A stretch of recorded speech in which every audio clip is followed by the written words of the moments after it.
Masalah di Ranau baru-baru ni 1 kilo RM5, RM3.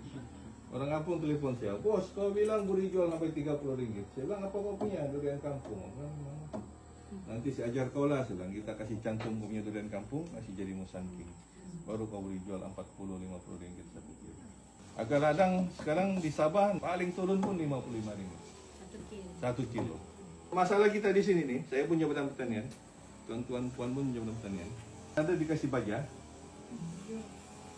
satu dijual, dua dia baja tiang, tiang rumah kan. Oh pergi rumah dia bertimbun baja. Kalau saya pergi, saya bilang, oh Yaman, kau punya pokok nak pandai besar ni.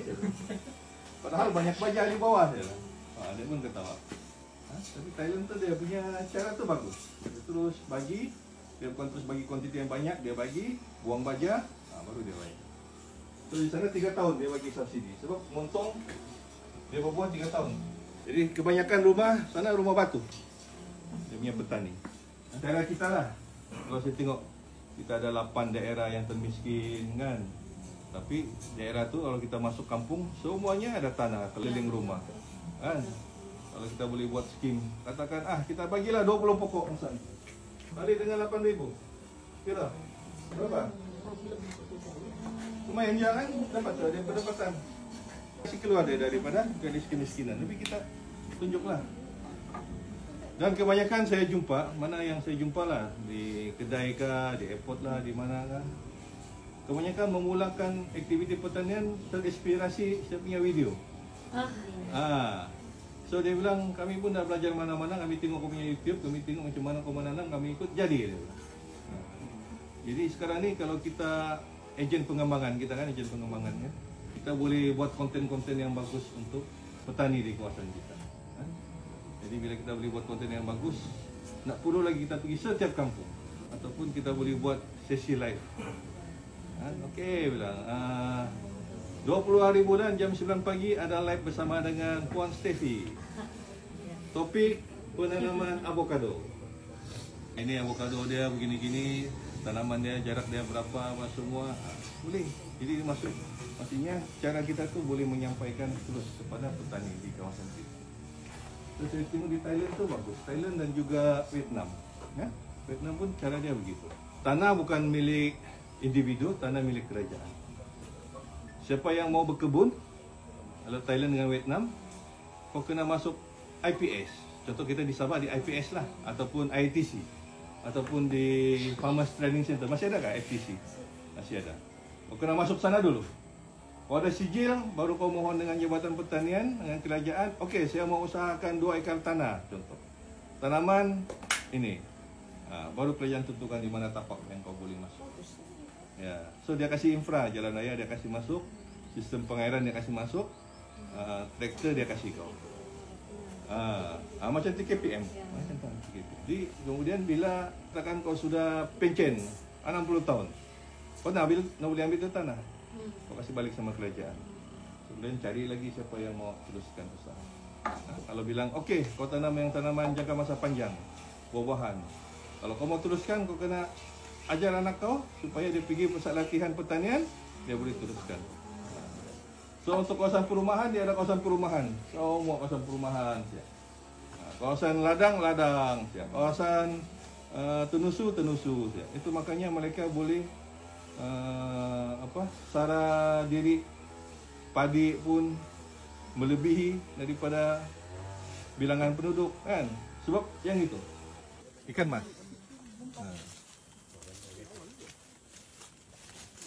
So dia pun ni lemak manis macam black tongue. Rasa dia lah. Kemas. Cuma harga dia nak sampai 60-70 lah. Dia harga pasaran lebih kurang 30 ke 40 ringgit 1 kilo.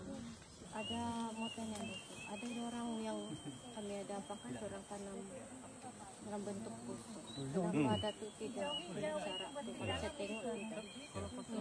Teknik busuk ni mula dibawa di Sabah dalam tahun 2020 gitu. So kita tanam 2018. Busut ni kebaikan dia kalau musim hujan akar kita anulah. Okeylah. Dia sebab dia mengalir ke bawah kan. Dia paling bagus busut ni untuk kawasan yang rata. Kalau berbukit begini? Kalau berbukit begini tidak ada masalah, tidak perlu. kawasan rata, kau tidak busut, selalunya pokok kau mudah kena kuning daun. Kenapa kuning daun? Sebab air di pertukaran akar dia tidak mengalir. Mengandung lah, kalau kita bilang mengandung air kan. Kadang-kadang batakung. So dia kuning, bila sudah kuning-kuning lama-lama dia mati. Pokok durian lah, ini sudah tanam 40 kaki. So saya tanam di tengah-tengah. avocado setengah tahun. Ya. So kalau dia sudah umur lebih kurang 10 tahun, sekarang ni 6 tahun, 10 tahun. Kalau dia bertemu pun, saya tengoklah mana yang saya mau. Kalau saya pruning ni pun boleh juga, saya pruning tu pun boleh juga. Iya. Sampai berbuah 5 bulan. 5 bulan. Ya. Lama. Baru 2 bulan.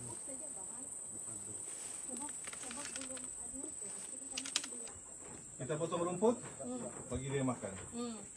Ladang pun bersih. Ini. Dia derak, kita kumpul najis dia, letak sini.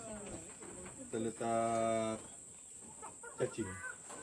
So, ini dalam 1 bulan lebih, kita boleh tapis, terus boleh bawa pergi ladang. Untuk kegunaan sendiri di sini Ya, kan, itu pun tidak cukup. ini cukup. Terus yang dorang cantum tuh dia punya kulibet kena kasih simpan gitu. Ya. Sama-sama.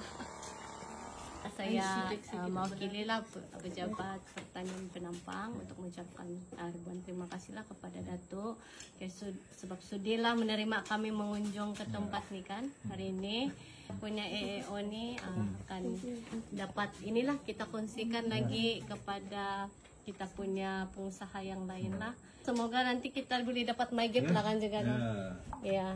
Terima kasih. Ya. So sebenarnya inilah yang lama saya mau atur. 3 tahun saya mau pergi pejabat pertanian Penampang, tak sempat. Tapi hari ini EO pula yang turun padang. Sama dengan kru dia. Jadi kita kena mohon my gap untuk ladang ni. Karena kita sudah mula mengeluarkan hasil. Dan kita perlu ini untuk ekspor ke luar negara, terutamanya China dan Hong Kong. Jadi kita ucap terima kasih pada EO. Nak tunggu di ofis, inilah yang kita mau nih. Ya, turun padang. Tanya kepada pegawai pertanian Penampang. Terima kasih semua. Ya, terima kasih. Berbudi pada tanah. Onsoi. Oke, kita ucap banyak terima kasih pada EO Penampang dengan EO Putatan dan juga semua staf Jabatan Pertanian berkunjung ke ladang durian.